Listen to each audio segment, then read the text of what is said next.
We normally do this part in Beijing on the Monday afternoon, but we had JD this time, so we moved it to Shanghai, which is actually quite a good place to talk about coffee because this is like the coffee capital of China. You might be thinking, why are we talking about coffee at all? Why is this relevant? Well, a couple of things make coffee really relevant. First of all, the new coffee chains that I will talking about are really run as if they were internet companies.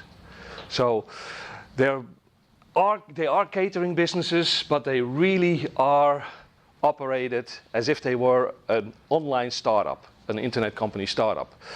There's a very strong online to offline component to this.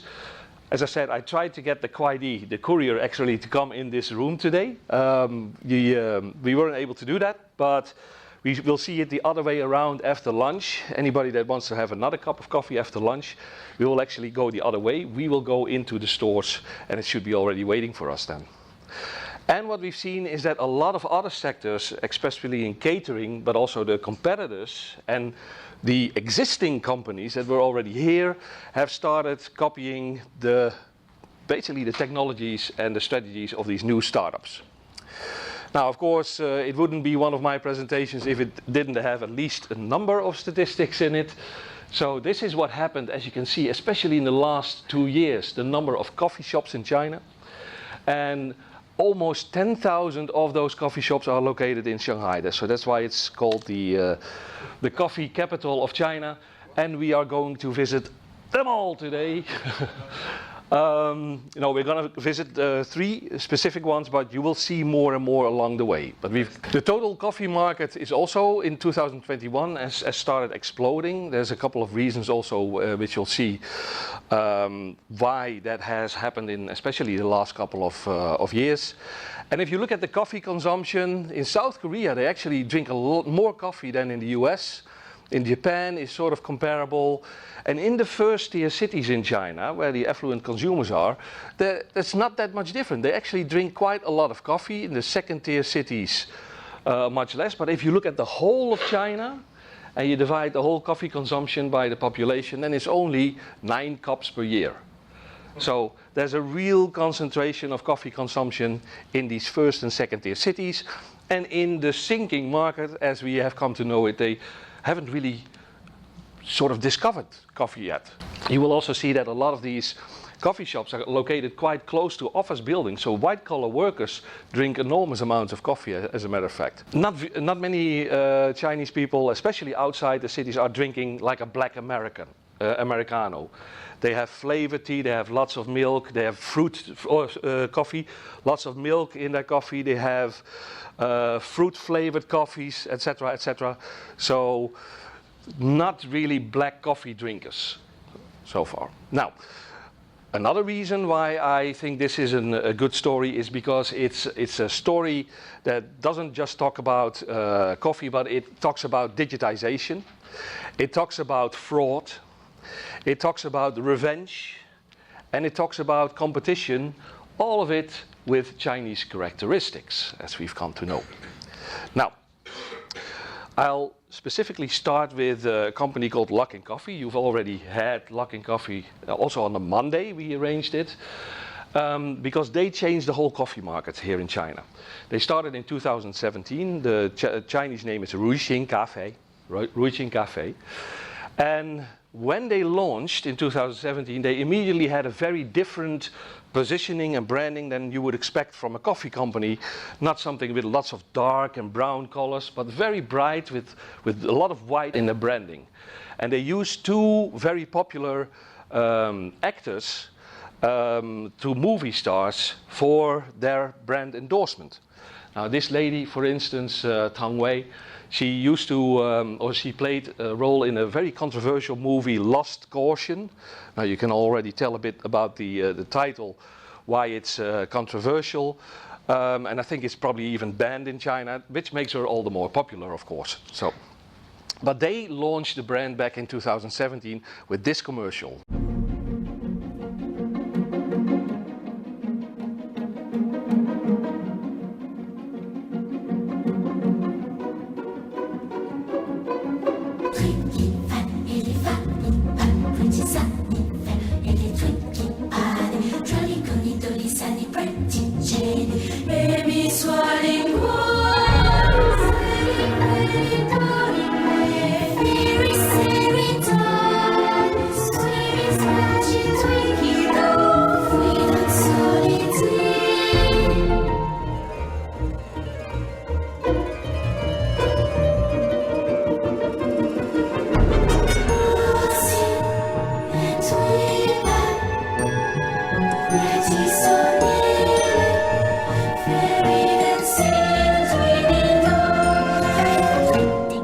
Luckin Coffee，这一杯谁不爱？谁不爱？ But you can see that it's really different. For me, it feels more like maybe an advert for magic mushrooms with all kinds of hallucinations than actually coffee. But this really appealed to the Chinese people. Another thing that really appealed to the Chinese people is that you had Starbucks already for a long time. Starbucks has been here for like 20, 25 years already. But they tend to have very high-priced coffee. So an Americano at Starbucks was 30 yuan, where the base price of Luckin was 24. And the big difference came from especially the rent part of a cup of Starbucks coffee, because they tend to be in the most prominent places, quite often at the entrance of shopping malls, and they have lots of room inside because Starbucks presents itself as a third place. So you have home, you have your work, and your third place where you hang out and you meet people is in Starbucks. And as a matter of fact, when I lived in Xi'an, the city of Xi'an, the Starbucks near the city center at the bell tower was always packed with Chinese people. Very few of them were actually drinking coffee, but they were sitting there with their iPhones and their iPads, just hanging out, being cool, because Starbucks was the place to be. And at that time, they weren't kicked out by Starbucks. Starbucks nowadays is a bit more critical about people that spend too much time in their stores, but a very different cost build-up compared to Luckin, which is not using the worst locations, but just they are easy to find, especially if you use the app, but they're not very prominent and they tend to be extremely small also. Most of the Luckin stores are actually pickup shops. You actually have, if you walk out the side door here of the hotel and you just walk in the street, there's the tiny one that's basically just meant for delivery from that store or for people that come and pick up. In this example, there's no chairs whatsoever in this Luckin. And you see here, this is where the people work, and these are couriers that are picking up coffee for delivery. So tiny little stores. They also have relaxed stores, which have more space, which have seats where you can actually sit down, but still not as big and as comfortable as you will find at Starbucks. They very quickly started growing their number of stores, and as you can see, most of those stores were pickup stores. You also had a few number of relaxed stores, and you had a number of basically sort of dark kitchens where they only prepared coffee for delivery. I don't think you have many of them anymore now, but this was the share of different store types after the few couple of years after they launched. And most of the delivery at that time was done by Sunfeng, which is one of the delivery companies, the courier companies here. Now, one thing that made this completely new to the market back in 2017 and also has an enormous impact on other catering companies is that you cannot go into a Luckin store and like at Starbucks, you can walk up to the counter, and then as many people do, even though they've already been waiting in line for 5 minutes, they get to the barista and they go like, well, yeah, maybe that. You want anything to eat with that? Which takes a long time, of course. You cannot do that in a Luckin. It's all about efficiency. You either order in the app and have it delivered, or you order in the app and you come and pick it up at the store. And most people don't even talk to a barista. I normally always say, 谢谢你啊. But most people just come and pick up their coffee, and most of the people also automatically leave. Now, therefore, you need to use the app to order, which also means that all of the customer data gets recorded in the app and goes to a central server and makes them a real data-driven company. What you could also do, if you were a new user, you actually got a coupon of 100 RMB to buy your first couple of coffees. Now, this would be like 4 cups that you would get for free. And also, which we've basically seen from the Pinduoduo model, if you would invite from the app your friends to also download the app, then they would get the free coffee and you would get more free coffee yourself. So this was how they were doing customer acquisition. They were burning enormous amounts of money because they were giving away so much free coffee. But this really very quickly got a lot of people on the Luckin Coffee app. They have a standalone app and they have like a more compact, simpler version in the mini program in WeChat. They might also have one in Alipay, but they definitely have one in WeChat. So, and then in that WeChat mini program is the one I use actually more than I actually use their standalone app. You can go into the menu after you pick the store and you have a whole list of different products.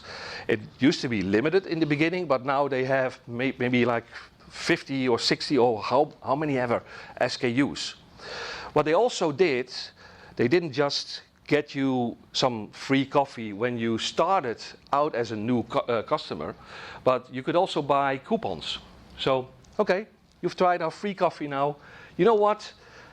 We'll give you a buy one, get one free coupon.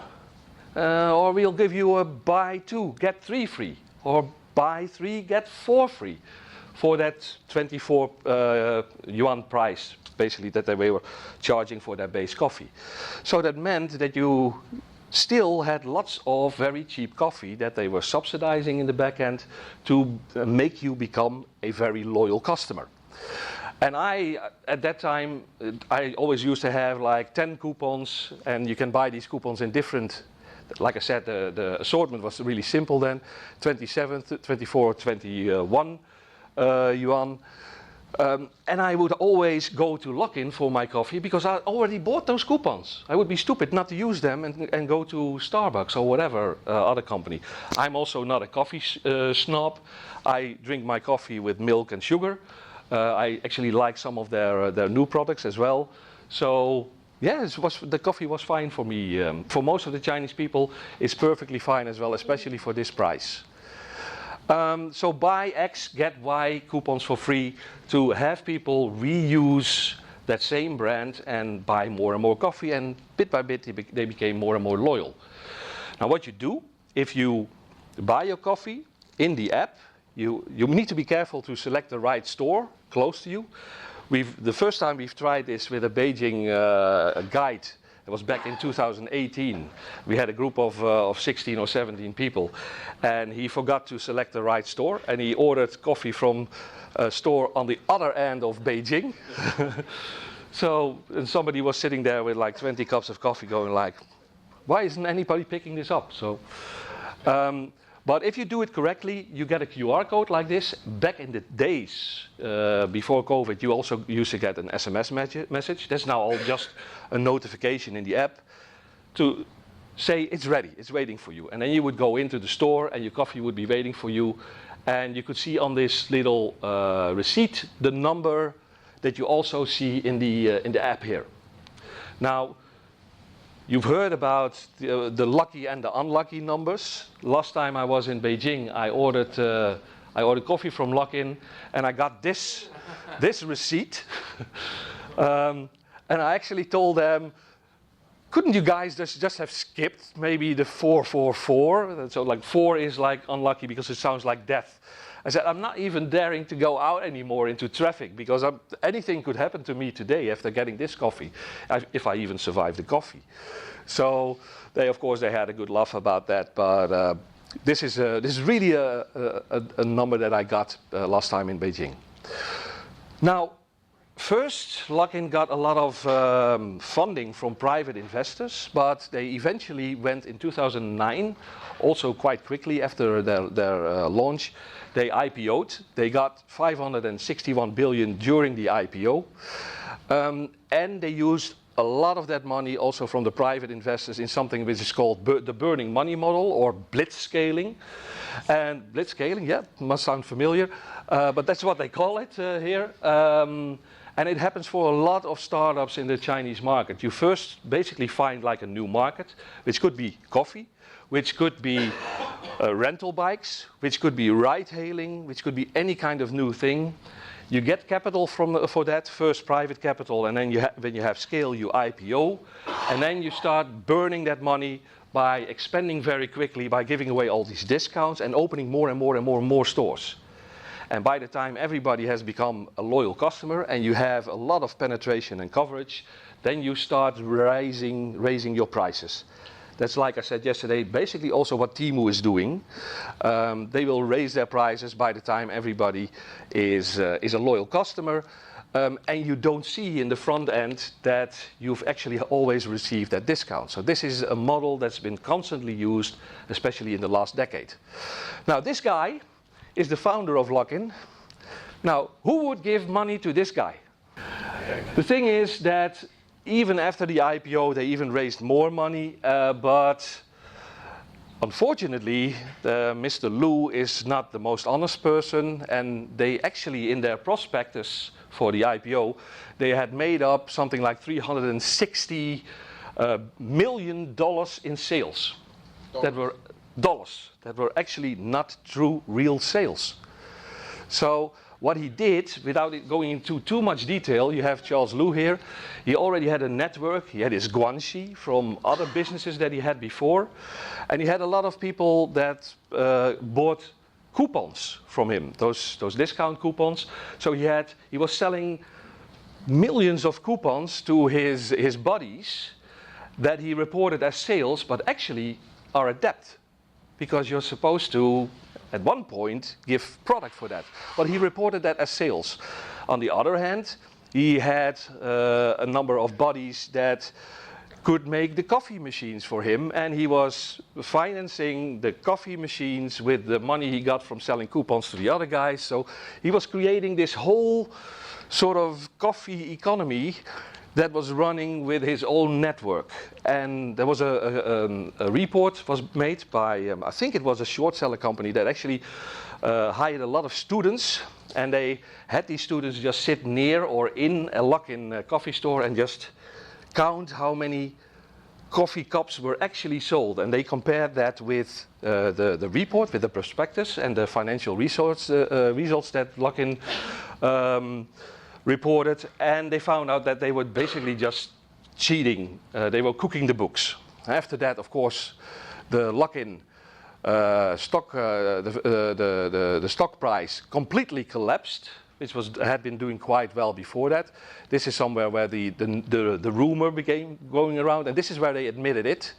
And then since then, it was made offline, and it was eventually the company was delisted. But it didn't disappear. It didn't disappear. So first we saw that it was trying out different things. So for instance, it opened a store on Pinduoduo. This is what happened. This is Starbucks with the number of stores they have. This is Luckin. You can see how quickly they became like the market leader. After the fraud, they dipped under Starbucks again, and then they started growing. What they've been doing is they kicked out Mr. Lu. They put in new management in place. And they've been growing like crazy in the last couple of years, especially here in this period, and I'll show you why they are growing so fast again now. So one of the things they did to grow much faster is they went into the sinking market. They went out of the first and the second tier cities, and they opened Luckin stores there, with the intention to also let the people from the sinking market drink coffee. What they did is they opened up the model for franchising, especially outside the first and second tier cities, so people could sign up and become a franchisee of the Luckin business. And that's the light-colored part that you see up here, and that's mainly how they've been growing outside the first and second tier cities. By this point, they had more than 230 million people that had used, at least once, used the app.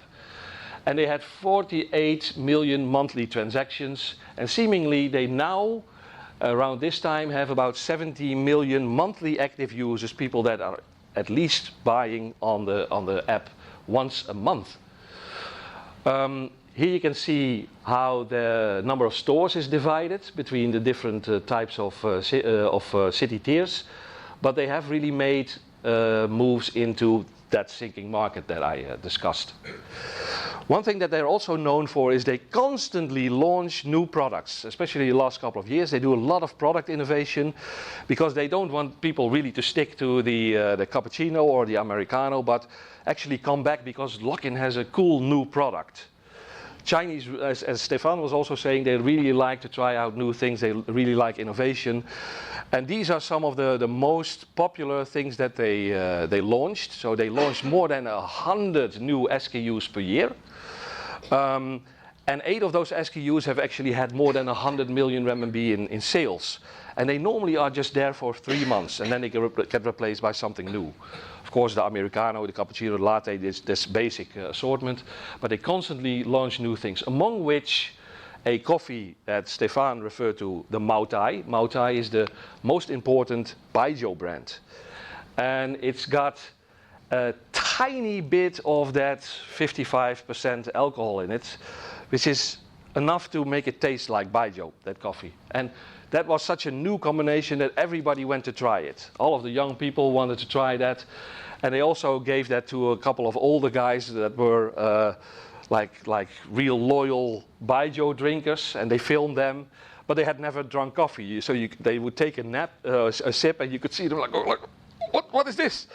So there was actually quite a lot of interesting, funny social content. But it was an enormously popular coffee, one of those 8 SKUs that sold more than 100 million renminbi. My personal favorite from last year, that they don't have anymore, they work together also with Tom and Jerry IP, and they made a Tom and Jerry coffee with mascarpone, which sounds like a terrible idea, but it really was very, very nice and very popular. The coffee gets a bit cheesy, salty, but I loved it, and many other people with me. Stefan mentioned also Wukong, a Chinese game that has been incredibly popular, also outside China. And then they team up with these brands and they launch a Wukong special cold black coffee that sort of matches a lot with the style and the atmosphere of the game. So there's another product innovation that they did recently. Now, meanwhile, of course, like I said, you already had Starbucks. And Starbucks saw this new competitor coming, and even though they had a totally different pricing segment, Starbucks more and more often started to think, well, maybe we should look more at what is happening in China. And actually, the CEO, they said, we are going to apply in the US what we've learned in China. But it actually took them quite a long time to learn from China, because in the beginning they were quite arrogant. When people were already having all of their meals and their Luckin Coffee delivered, they said, we don't do delivery. We don't do delivery. People are supposed to come to our store, sit down and sit there for an hour and be in their third place. Not, we don't do delivery. So you actually had, on Meituan, you had guys that you could send a request to go and walk into a Starbucks store, go to the barista, buy a coffee there, and then deliver it for you. And when they saw that happening, they realized, okay, we might be saying, well, we don't do that, but seemingly there is a need for that, even for our product. What they also did is they teamed up with Alibaba. And in the Starbucks Roastery Reserve that we will visit this afternoon, Alibaba made an augmented reality app that you were supposed to walk around the store, and if you would point at something, it would explain the coffee bean roasting process for you. Wasn't extremely well made because it constantly crashed, and you had to log into the Starbucks Wi-Fi network as well, so it didn't really work all that well. But it was one of the first things that they launched in a partnership with Alibaba. Then Erleme, the delivery company, the meal delivery company, they finally allowed Erleme to also deliver coffee for Starbucks. And they even created in a couple of Germa stores, they created this pickup location. I'll have a look.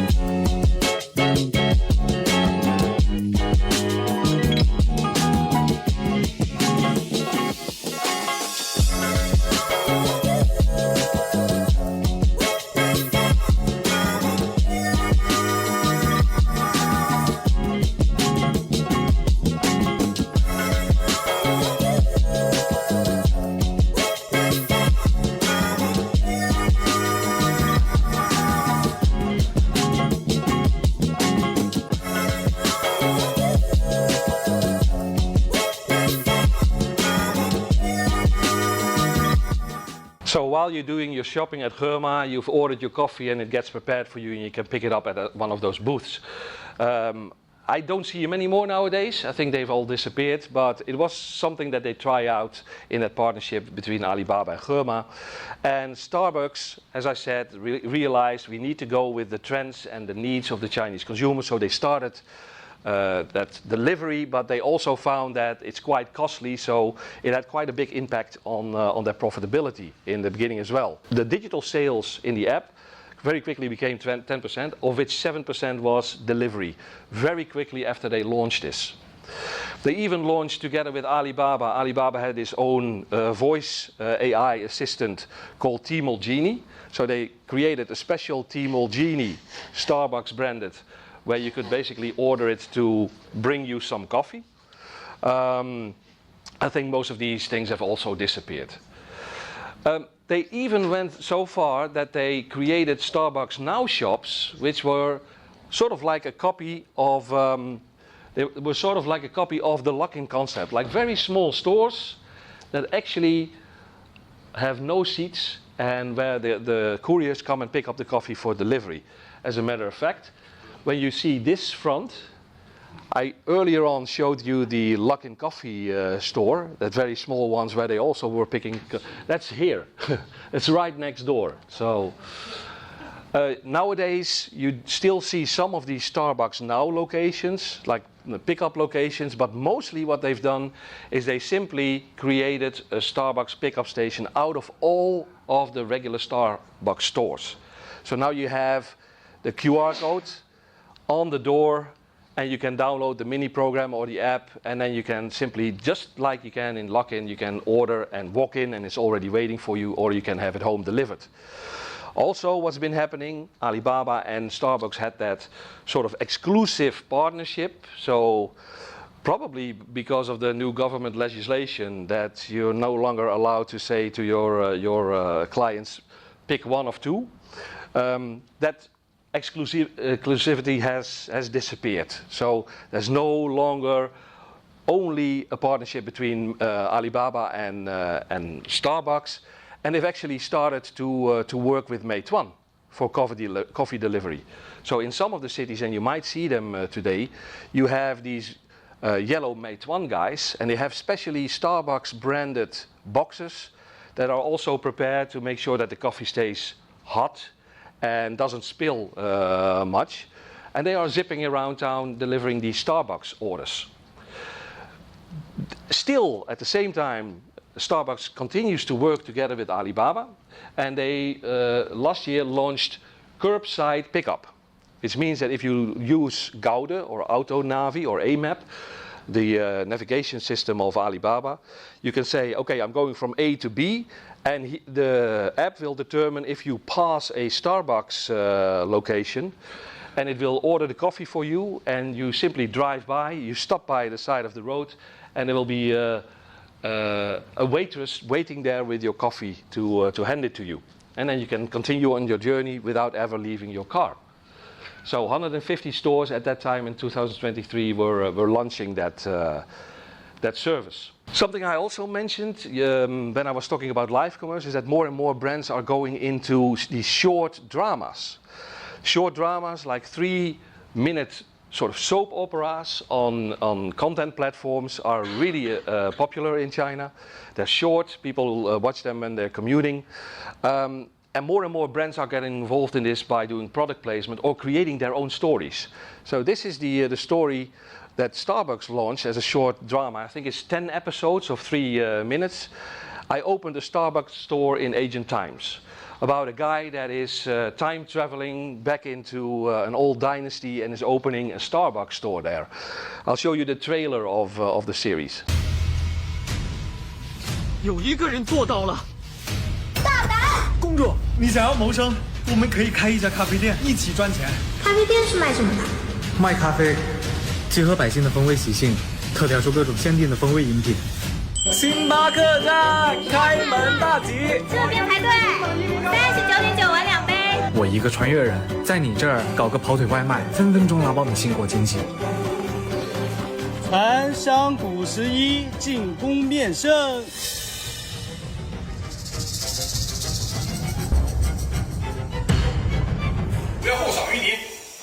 但成为了首富，还俘获了越国公主。谁俘获了谁还不好说嘞。咖啡的浓降级了，像极了什么？像极了喜欢你的心意。本多么想自我主导的命运，从遇见那人后便功亏一篑了。星巴克站有你们这群伙伴在，我就可以放心去周游四海了。我堂堂越国公主，凭什么不愿娶我？公主，我们不属于你一个时代，我没办法给你未来，就让你厌恶我，并忘了我吧。So it's really like a soap opera, which is basically a company advertisement, and people love to watch this kind of stuff, remarkably enough. In the meantime, in the mind of Mr. Charles Liu, who had been kicked out of his Luckin store, he had all kinds of new ideas. He first started a noodle shop that wasn't a big success, and he tried a couple of other things, and then in the end he realized, actually, if I look back at my own resume, there was just one thing that I was really very successful with, and that was a coffee store called Luckin. So why don't I just do that again, and I'll just call it Cotti Coffee. So I'll launch exactly the same concept, I'll just give it a bit of a different branding, and every day is a Cotti day is basically the slogan. And he started launching these new coffee stores. And as you can see, this is when the first one opened. Immediately, within 1 year, he had more than 6,000 stores. Which raises the question, where the hell did this guy get that money from? After he got caught for fraud, who's still willing to invest in him? Well, even though he had been caught for fraud, he actually has a lot of fans in China. There's even people that say, this Charles Liu guy is brilliant because he took all of the money of those American investors to give us free coffee. So that's how he's got enormous fans. And basically what he did is he has so many followers and fans that he says, guys, we're going on a new coffee adventure. Follow my new coffee dream. Screw Luckin. We're gonna start with Cotti. And basically he didn't invest anything. He told his fans, you can open a Cotti store. You can become a franchiser. So you just invest something like 200,000 renminbi to pimp a store, to buy all of the coffee machines, etc., etc. You can become one of my partners. And that's how all of these people, especially in a situation where some people are currently unemployed and then get a bit of money from different family members, scrape it together, they started their own coffee stores. 100% franchise. It is almost 100% franchise. They have a few stores like this first one, which they basically use as a test store, but to learn and to roll that out to the rest. But it's almost 100% franchising. Cotti will tell you where to open a store, and they will be in even cheaper locations than the Luckin location, so you sometimes really need to search for them. But the app normally works the same. You order in the app, so the app will tell you where to walk to get your coffee if you need to find it. They've been stuck a bit. Mr. Liu had said that within 2 or 3 years he wanted to open like 20,000 stores, but he's been sort of stuck because a lot of those franchisees find out that, yeah, Mr. Liu promised them, if you make a gross profit, you don't really have to pay me any commission yet, and only if you start to make more gross profit, then you start paying me part of the commission, which they later also changed. See, this 25 changed into 30 for this staffel. But problem is that nobody made a profit. Why not? Because they started a price war with Luckin. The first thing that happened when Luckin noticed that their old boss was starting this new coffee chain, what they tried to do is to make sure that they couldn't open any stores in any good locations. So they immediately increased the number of locations, which I showed you in the other graph, which suddenly exploded. But they also started to have much more promotional activities, and that's why growth per existing store very quickly started growing after it had been dipping a bit. These are the store openings by Luckin and by Cotti in blue, and they tried to block the locations where Cotti could open a store by opening their own stores without cannibalizing too much on their already existing stores, and a lot of those were opened in the sinking market. Now this has gone quite well. I mean, Luckin, after the fraud, after they came back with new management, with new strategies, is doing really well. They have surpassed Starbucks in sales already. They already, as I showed you, surpassed them in number of stores, but they are also now having more sales than Starbucks. And that price war that started, what Cotti did is they said, where is Cotti? Here. So this is like the normal price. Nobody really pays that normal price. It's just like in Pinduoduo. Nobody pays this full price at Luckin or at Cotti because there's always some kind of discount going on. And as you can see, they had coffee for about 8, 9 renminbi. You will see quite often 9.9, which is like a lucky number again, 99. Appearing in these kinds of discounts, and Luckin that basically already had pushed up their sales price up to about 14, maybe 16. Most of the coffee we had today was about 16 renminbi. But if you buy an individual coffee, one coffee for yourself, there's normally always some kind of promotion going on, and they created more promotions as well, just to make sure that people wouldn't all move to Cotti. Now that is a big difference, of course, with the price that you pay at Starbucks. But even Starbucks, that had never done price discounts before, had to follow these guys and is now also in the app having all kinds of coupons and discounts. Something that they had to do to compete with the new guys. So, of course, as a result of that, if you have to give away so much margin, that has been quite disastrous for Luckin in the last quarter. So for the first time in a long time, they've lost money again for the first time in 2 years. So, and the thing is that everybody is sort of waiting for, is Cotti, which has not reached that 20,000 and is sort of stuck at the 6,000, will they survive? Will Cotti collapse? And then Luckin will get back to where it's supposed to be, or will it survive? And then what happens then?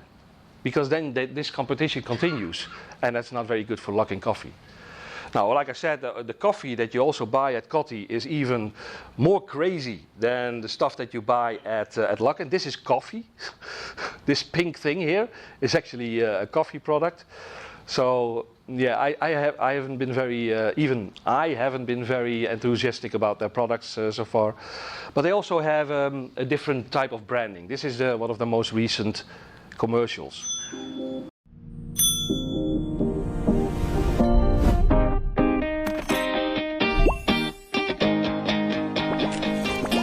缤纷清甜的口感与跃动的果香，是味蕾与自由的碰撞。打破常规的清新搭配，与咖啡完美融合，带来多重感官的冲击。尽兴美克，清爽真果汁，让你一秒入夏，瞬间心动。这一杯活力无限，酷迪咖啡。 年轻就要酷。